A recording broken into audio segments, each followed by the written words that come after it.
Hello sports fans, welcome back to episode 4 of Diary of a High Handicapper with me, still your resident high handicapper. Why are you indoors and not outside on the course, I hear you ask? What is this, a golf channel or an interior design channel? Well now, it's both. So, here are 10 reasons why an indoor putting mat can help improve your home's feng shui. Just kidding. Unfortunately, the weather is wreaking absolute havoc on my ability to get out on the course. So I thought I'd take this opportunity to give you a brief history of my handicap to date. Warning, it's not pretty. And then we're going to head down to the driving range and I'm going to work on a few areas that I pinpointed as an issue for me in episode 3. Define a few. So if you're familiar with how the new handicap system works, here is my last 20 rounds. As you can see, the green dots are my best 8 qualifying rounds, and that's what's currently determining my handicap. Last year was a bit of a year of two halves for me. What's that? Crap and then more crap? The first half of the year, while I was still learning the game, I had a very short backswing and I wasn't really able to hit the ball that far. Now that was great on one level because it meant I couldn't get into too much trouble. I was able to hit the ball relatively straight and consistently, but with very little distance. Pars were completely out of question and I couldn't even think about a birdie. Still can't actually. If I was to improve and lower my handicap, I needed to try and get a bit more distance. And as you can see, in the search of improvement, I actually went backwards. I developed a huge slice that became a shank, and I'll see if you can guess where it was. I'll give you a clue. It's just before that clown face. And that was a really horrible time for me playing golf. I was showing up to playing tournaments with people that I didn't know, so I'm already self-conscious that I'm a high handicapper. They know they're better than me. I would stand up over ball and in my head I wouldn't have a clue where it was going to go. And I tell you, once you start thinking that, the ball's going to go everywhere but where you want it to go. 4! You haven't even hit your shot yet. I know. I'd be thinking I'm just ruining these guys' round. I would just want to get off the course as quickly as possible, and I was really playing my shots like that. I thought I was going to have to give up golf altogether. You'd be doing us all a favour, mate. And I was only playing a year and I was really disappointed. I took some time away from the course. I went down and got a lesson. He was able to point out to me why I was shanking it. And once I knew why, I was able to work on stopping. Thankfully, I haven't really shanked or sliced a ball frequently since then. The key word being frequently? I've actually been so successful at getting rid of my slice and shank that I've now gone the other way. My big miss is actually a hook. And I think that's the secret of golf, people. You go from a hook to a shank and then a hook again. Well, it is for me. So I've slowly started going back out to play rounds in competition. I'm getting a bit more comfortable. The most recent round I played was actually quite good. I started off really strong, was striking the ball really well. I think I had 17 points through 7 holes, and then this hurricane came.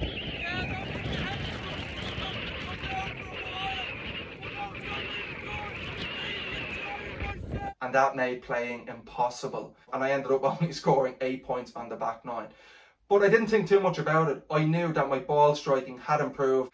But what it does mean is that, as you can see, the first green dot on the graph, that is about to drop off. So the next time you see me in episode 5, we're going to have 18 holes of course footage and my handicap will have changed. So make sure you hit the subscribe and bell icon so that you're notified for my next video and you can find out whether it's gone up or down. That'll be up, so.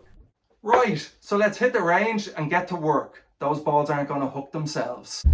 So just while we're on the way down, I just wanted to say a huge thank you to everyone that liked, subscribed, commented on episode 3.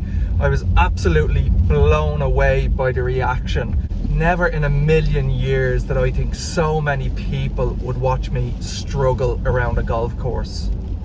Now, if you watched all of episode 3, you'll know that I was pretty disappointed with how my swing looked on camera and how that made me look as a golfer. But I genuinely defy anybody to go out, play a round of golf, stick a camera up on every one of your shots, knowing that regardless of how good or bad it is, you have to stick that up on YouTube and see if that doesn't change your swing. If you did watch the end of episode 3, you'll know there are a few areas that I really want to concentrate on and that I think I can improve on. And that's namely keeping my feet still. I also want to keep an eye on my tempo. I need to slow it down a lot. My posture, I was coming out my posture, and also my swing path. Have I just described the entire golf swing? I think I have. That might be a bad thing anyway. Also, a lot of people in the comments told me that go off and get lessons, or I need lessons, or don't practice until I've had lessons. Well, I probably shouldn't be publicising it after those comments, but I've actually had quite a few lessons. I'm not going to name the instructors here because they'll probably sue me for slander. I don't want to be associated with someone at my level. But I think that's my biggest issue, is that I can practice well down the range or in front of an instructor, but when I go out on the course, I think it's 90% mental for me. I just get nervous and kind of worry what people think of me as a golfer. I don't know why, and that doesn't help. So again, lots of people telling me to keep practicing down the range, don't go near the course. That doesn't work for me, I'm telling you. Particularly in this weather when you're practicing off the mats. Grass is just different. You can't get a good feeling of the mats. So the course footage did really well in terms of views, and I do plan on getting out on the course as much as possible and filming it. But at the moment, the weather has been so bad. I was meant to play 2 rounds this weekend, and on both days the course was closed, so what can I do? Once the weather clears up, I promise you I'll be out on the course loads. You'll have loads of course footage, but please just stick with me. And after all, it is a diary, so I do want people to get to know my thoughts, see me practicing, as I think it'll give you a better idea of, am I a high handicapper because I'm not practicing? I don't think that is the case. Or maybe it's because I'm not doing the right type of practicing. So while I appreciate the course footage is great, the episodes will alternate between practice, diary style, and then the course footage. So I'd love to know what you think about that in the comments. Are you just here for the course footage, or do you like the diary excerpts? Just pulling in now, guys. Someone order some hooks? Yeah, I'm your man. Yeah, I got plenty.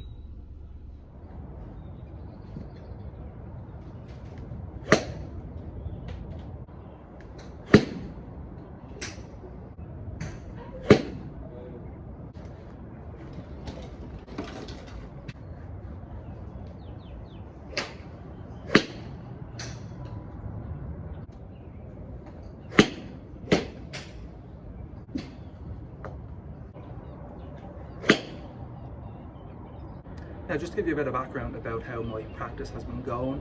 Previously, one of my biggest problems on the course was that I was swaying off the ball a lot, and it was very hard for me to get back over and cover the ball. So one of the ways that I adapted my swing to deal with that was to keep the pressure on my left leg. So throughout the swing, when I come back, I'm feeling the pressure, and then that allows me to stay on top of the ball. And I found since I've been doing that, I've been striking the ball a lot cleaner.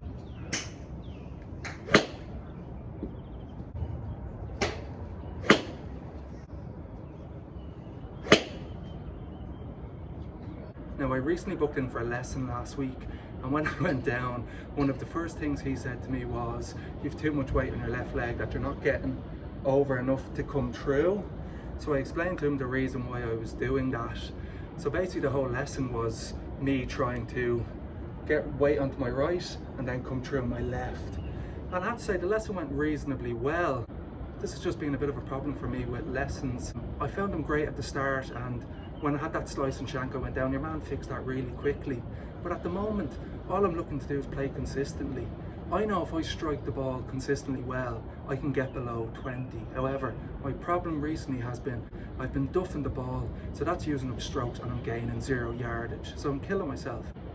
I've been reasonably content with the golf I've been playing since Power Scored, which you haven't seen just yet. I've been scoring quite well, and now my head's all over the place because I want to just go out and do myself justice. But with the last lesson I had, I'm being encouraged to kind of change what I've been doing. And I know they know what they're doing. Lessons are worth their weight in gold. But I probably just wasn't ready to change what I'm doing just yet, just while I was getting relatively consistent. So I think for the moment, I'm going to persist with trying to keep the weight on my left leg through my swing. At least I can strike the ball consistently well. And hopefully that's coming across in the practice.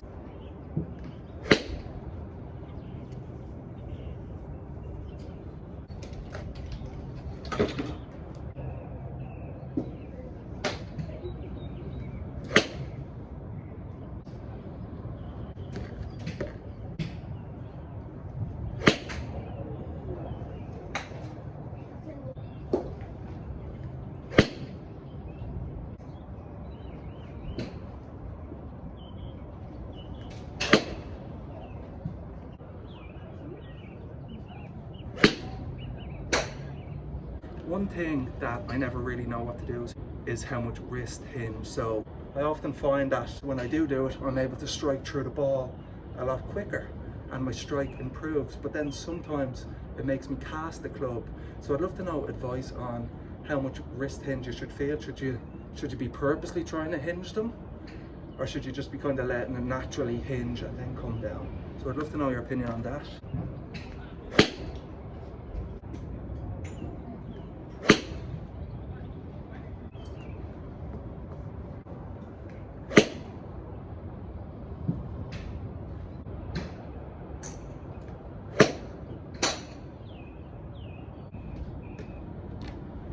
Right, time for the big dog. Let's have some fun.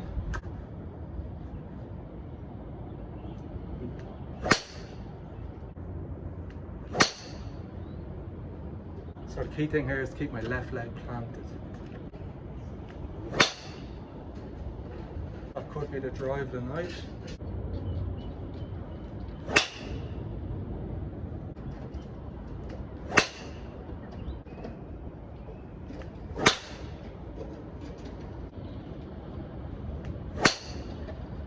A little bit fadey.